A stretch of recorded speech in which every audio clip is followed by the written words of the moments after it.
Hi guys, welcome to another edition of Cool Tools. I recently traveled to Atlanta for their annual woodworking show, where I went from booth to booth looking for cool tools. I tried to focus on the most interesting and useful tools there, the stuff I'd want in my shop. In the end, I found 12 tools that I thought were the coolest. So we divided those into two special woodworking show editions of Cool Tools. This is part 2. You'll find part 1 in the notes below this video. Just click on Show More if you're on YouTube.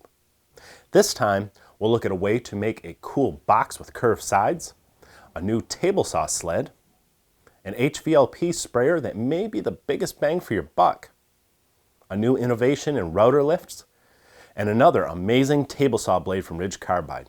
I'm going to let each of these manufacturers make their case for their cool tools in their own words in 2 minutes or less. And I'll put links in the notes below this video to each of them where you can find out more and maybe read some more independent reviews. Again, just click on Show More if you're on YouTube. Now let's get started.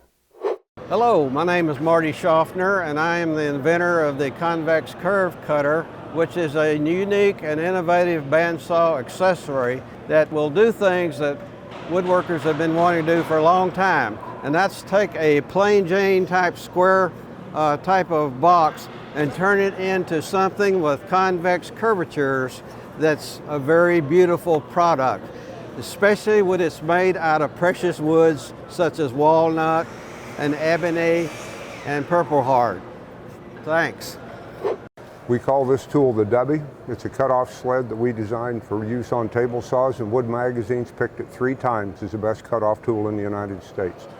The angle scale is 16 times more accurate than the average miter gauge. Shows any shape you want from 4 through 16 sides. And just to show you how simple it is, we're going to make a picture. And that's how we make picture frames. I'm Sam Hamry with Wagner. I've got the Earlex products with me today. This is our 2-stage, the HV5500 2-stage turbine. All that means is there are 2 fans on the motor moving air. This one produces 2.5 psi at 42 CFM. It's a very simple gun. There are only 2 controls. The air cap clicks into position to change your fan shape, fluid control on the back. That's all there is to it. Got your vertical fan, your detail pattern, and your horizontal fan are all on the front of the gun. If I stay on that detail pattern and cut down on my flow rate, I can put material right where I want it. And each time I increase that flow rate, that pattern's going to get bigger. Now when it spits like this around the edge, that's an indication my settings are off. I've got too much paint in the air, it's overwhelming it, so it spits it out.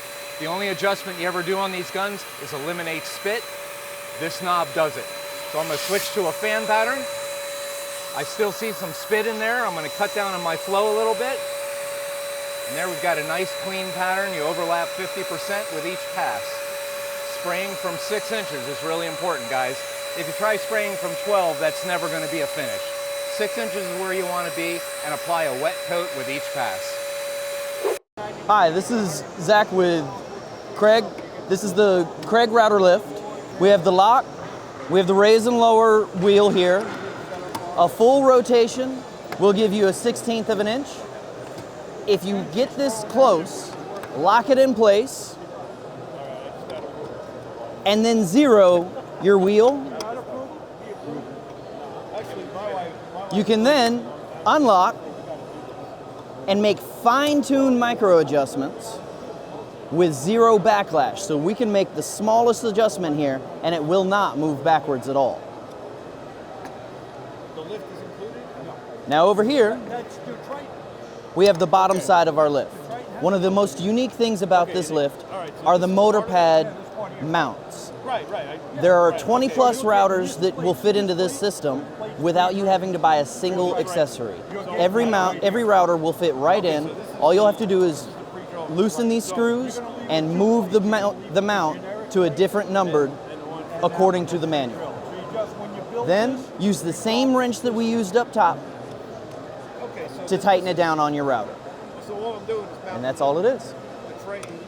Hi, I'm John. I'm here at the Woodworking Show in Atlanta, and I'd like to show you my new triple play narrow cut dado set. It makes a 3/16 narrow dado.